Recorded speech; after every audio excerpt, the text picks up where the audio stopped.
Hello students, I hope you all are doing well. In last video, I have completed the topic simple permanent tissues. In this video, I am going to discuss about cross section of stem and about protective tissues. Okay? Students, for the study of stem tissues, when you will cut the cross section of any herbaceous stem, you will find 7 types of cells and tissues. That is epidermal cells, collenchyma cells, parenchyma cells, sclerenchyma cells, xylem tissues, phloem tissues and cambium tissues. And from the outside to inside, means बाहर से अंदर की तरफ आप study करेंगे, then you will find some layers. First, outer layer will be epidermis, then hypodermis, then cortex, then endodermis. After that, you will find pericycle, then phloem, then cambium. Next layer will be medullary rays. Next will be xylem, and lastly the center of the stem, that is pith. So students, when you will study that cross section of stem under the microscope, you will find this type of structure. इस structure में जो stem के cross section में जो सबसे outer layer होगा वो कहलाएगा epidermis. Next layer will be called as hypodermis. Beneath to the hypodermis is present cortex, और कॉर्टेक्स के नीचे जो होता है means beneath to the cortex is a layer called endodermis. और एंडोडर्मिस के बाद ये आप इंटरनली कुछ स्ट्रक्चर्स देख रहे होंगे. इसमें जो एंडोडर्मिस के बाद जो भी लेयर प्रेजेंट है, अल्टरनेटिवली प्रेजेंट है, बट जो भी लेयर प्रेजेंट है उसे हम कहते हैं पेरीसाइकल. पेरीसाइकल के बाद हमें एक टाइप का वेस्कुलर टिश्यू मिलेगा, उसे हम कहेंगे फ्लोएम. राइट, फ्लोएम के बाद प्रेजेंट होता है काम्बियम, और काम्बियम के बाद प्रेजेंट होता है जाइलम.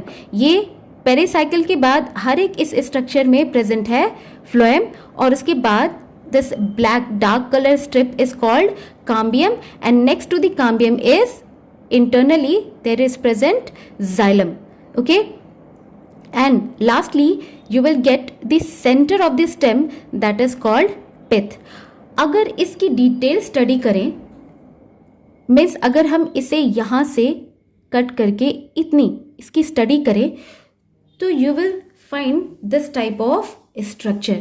ये देख रहे हैं स्टूडेंट्स, ये जो आउटर लेयर है, नॉट दिस, ये जो लेयर है, a single layer which is present outside the plant और outside the plant body is called epidermis. Epidermis जो होती है, it is a single layer of cells which is present outside the plant. और इस epidermis के ऊपर this dark colour structure what which I have made is a cuticle layer, means made up of a waxy substance cutin. ये cuticle layer important क्यों है?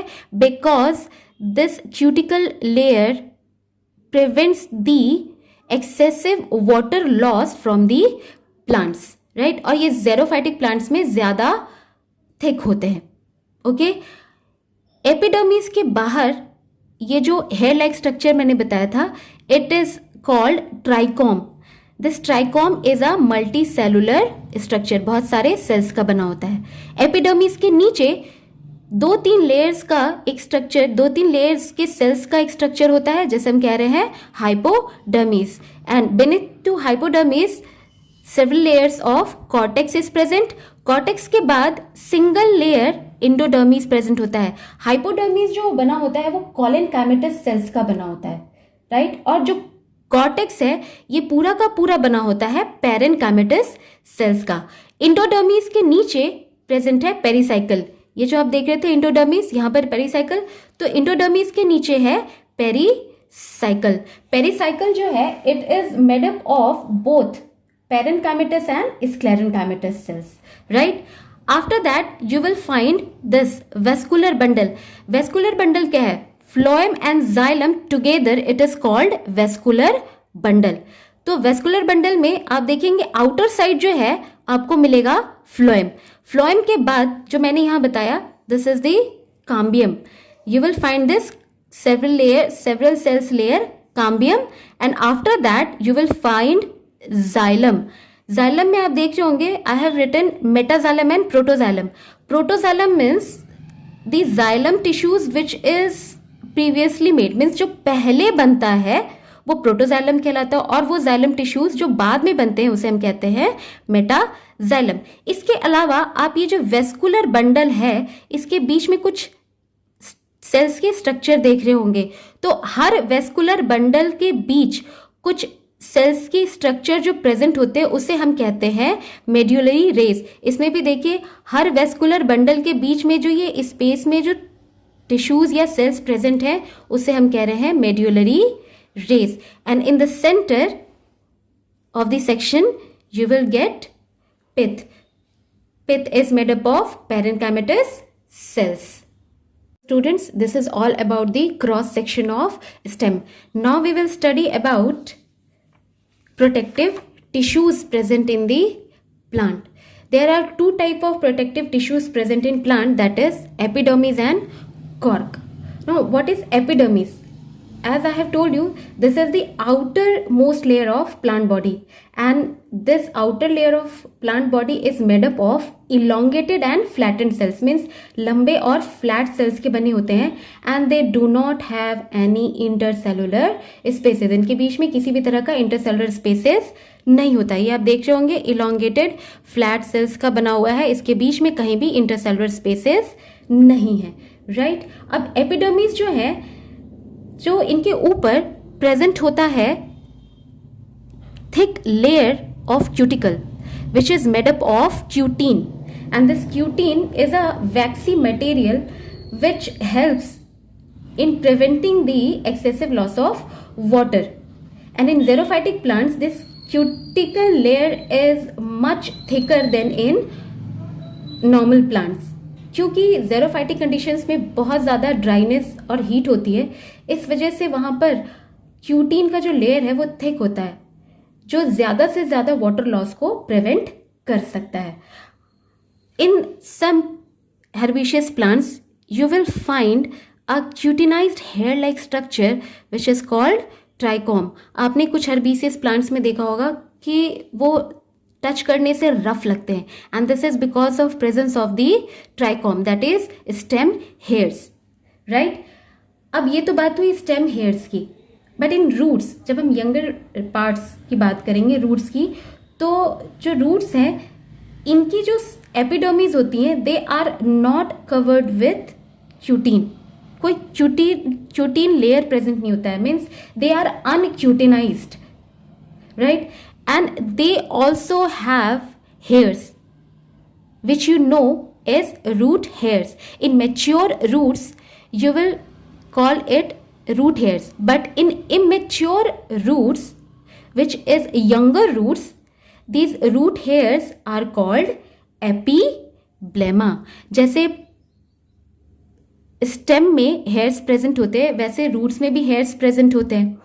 Mature roots में इसे हम रूट हेयर्स कहते हैं, बट इमेच्योर रूट्स जो roots होते हैं, जो यंगर रूट्स होते हैं, उसमें जो हेयर लाइक स्ट्रक्चर होगा उसे हम रूट हेयर्स ना कहकर उसे हम कहते हैं एपीब्लेमा, जो फर्दर रूट हेयर्स बनते हैं. और एपीब्लेमा जो है ये यूनिसेलुलर होते हैं.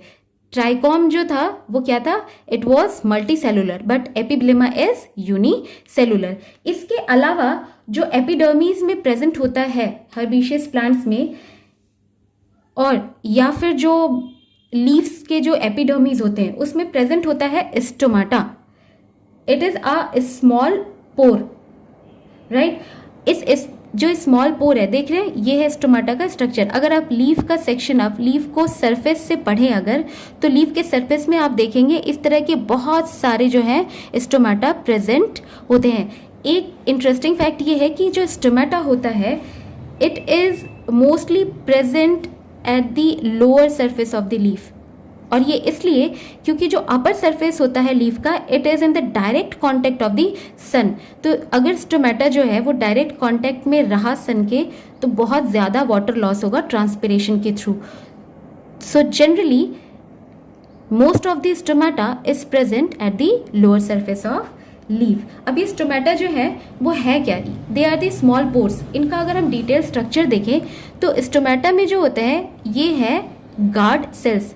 स्टोमेटा के जो सेल्स हैं, जो उसमें गार्ड सेल्स होते हैं और इन दो गार्ड सेल्स के बीच में होता है स्टोमेटल ओपनिंग। हम तो ये बात करें डाइकॉट प्लांट्स की, मीन्स ऐसे प्लांट्स जिसकी सीड्स में दो कॉटिलिडन्स हो, जैसे ग्राम, पी। तो डाइकॉट प्लांट्स में ये जो स्टोमेटा होता है उसका स्ट्रक्चर कैसा होता है? बीन शेप, मीन्स उसके जो गार्ड सेल्स होते हैं वो बीन शेप के होते हैं, या फिर आप कह सकते हैं किडनी शेप्स के हो सकते हैं। और जो मोनोकॉट प्लांट्स होते हैं उसके जो गार्ड सेल्स होते हैं वो कैसे होते हैं? वो होते हैं डम्बल शेप। डम्बल देखा होगा आपने, जो जिम में यूज होता है, डम्बल शेप, राइट। तो स्टोमेटा में दो चीजें प्रेजेंट होती हैं, एक तो गार्ड सेल्स और दूसरा स्टोमेटल ओपनिंग। ये स्टोमेटल ओपनिंग जो दो गार्ड सेल्स के बीच में है, इसके ही थ्रू जो है गैसेस एक्सचेंज या फिर ट्रांसपिरेशन होता है। और इस गार्ड सेल्स के चारों तरफ प्रेजेंट होते हैं सब्सिडरी सेल्स, या फिर इसके साथ जो सेल्स प्रेजेंट होते हैं वो गार्ड सेल्स में प्रेजेंट होते हैं chloroplast, and this chloroplast can carry out photosynthesis, right. और इस स्टोमेटा का फंक्शन क्या है एग्जैक्टली? दो मेन फंक्शन होते हैं स्टोमेटा के। पहला, गैसेस एक्सचेंज ड्यूरिंग फोटोसिंथेसिस, और दूसरा ट्रांसपिरेशन, राइट। और ये स्टोमेटा कहाँ प्रेजेंट होते हैं? In epidermis, right. Now the second protective tissue that is cork, right. अब इसे समझने के लिए पहले आपको कुछ चीज़ें जाननी होंगी। जैसे आपने ऑब्जर्व किया होगा, जब मैंगो ट्री या मैंगो प्लांट जब पहले जब हमें वो ग्रो हो रहा होता है सीड से, just after germinating that mango plant stem is very soft, वो हर्बिशियस प्लांट्स की तरह नजर आता है, and their stem outer protective tissue is epidermis, right. Soft epidermis होता है। बट धीरे धीरे when these mango plant get mature, वो जो स्टेम है, herbaceous stem, it get replaced with a hard trunk, मीन्स एक मोटा तना होता है। अब उसकी जो आउटर लेयर जो होती है, जो प्रोटेक्टिव टिश्यूज जो होते हैं, now it is not called epidermis, अब वो कहलाते हैं कॉर्क। आफ्टर मैच्योरेशन जो ट्रंक उसका बना ट्री का, उसका आउटर लेयर कहलाता है कॉर्क, जिसे हम कह सकते हैं बार्क या जो छाल। अब ये बनता कैसे? How cork is formed? Basically this cork is formed from the epidermis. ये एपिडर्मिस से ही बनते हैं। कैसे? ये देखते हैं। जैसे जैसे प्लांट मैच्योर होना शुरू होता है, मीन्स आप कह सकते हैं एज प्लांट ग्रो ओल्डर, तो जो एपिडर्मिस है they get converted into a secondary meristem tissues, means ऐसे टिश्यूज में कन्वर्ट हो जाते हैं epidermis which have the capability of division, और उस सेकेंडरी मेरिस्टेमेटिक टिश्यू को हम कहते हैं cork cambium. Now this cork cambium then starts dividing. तो जब वो डिवाइड होता है तो ये जो कॉर्क cambium है ये इनर साइड में जब डिवाइड होता है, in the inner side it forms secondary cortex, and in the outer side it used to form several layer cells cork. देखिए ये क्या है? ये cork layer है which is made up of cork cells, और ये बहुत thick layer होता है। and this cork cells, ये जो cork cells है they are dead cells and their wall is thickened due to accumulation of a fatty substance called suberin, right? ये एक फैटी सब्सटेंस होता है जो कि कॉर्क के सेल्स, जो कॉर्क सेल्स होते हैं उनके सेल वॉल में डिपॉजिटेड रहता है। And since these cork cells are dead cells, so they do not contains protoplasm, उनके सेल्स के अंदर प्रोटोप्लाज्म नहीं होता। It contains some chemicals like resin and tannin. एक चीज आप ध्यान दें, ये जो कॉर्क काम्बियम है इसका दूसरा नाम, it is also called as phellogen, and secondary cortex is also called as phelloderm, and cork another name is phellem, right? अब ये जो कॉर्क है ये एक हार्ड प्रोटेक्टिव टिश्यू होता है which use to protect the plant, the inner tissues of the plant, right? इसकी अगर हम फंक्शंस की बात करें, अगर प्रोटेक्टिव टिश्यूज के फंक्शंस की बात करें, तो जो ये एपिडर्मिस और कॉर्क होते हैं, they prevent plant from desiccation. Desiccation means loss of water, सूखने से बचाते हैं, मीन्स विल्टिंग से बचा रहे होते हैं ये एपिडर्मिस और कॉर्क. दूसरा फंक्शन इसका है, the another function of protective tissue is they prevent, cork and epidermis prevent plants from infection, किसी भी तरह के माइक्रोबियल इन्फेक्शन से जो एपिडर्मिस और कॉर्क प्लांट्स को बचाते हैं. And the third function of protective tissue is they prevent plants from the mechanical injuries और they can act as a insulator और शॉक एब्जॉर्बर. मीन्स वो कैसे मैकेनिकल इंजरीज से बचा रहे, they act as a shock absorber. Shock absorbers का मतलब बाहर से कोई भी शॉक अगर लगे, कोई भी चोट लगे प्लांट्स को, तो वो इनर टिश्यूज तक नहीं पहुंच पाता, बिकॉज दीज कॉर्क टिश्यूज और epidermal tissues acts as a shock absorber. Okay, students, that's all for this video. In next video, I will discuss about complex permanent tissues, that is about xylem and phloem. Till then, stay home, stay safe, use mask, and don't forget to sanitize yourself. Have a nice day.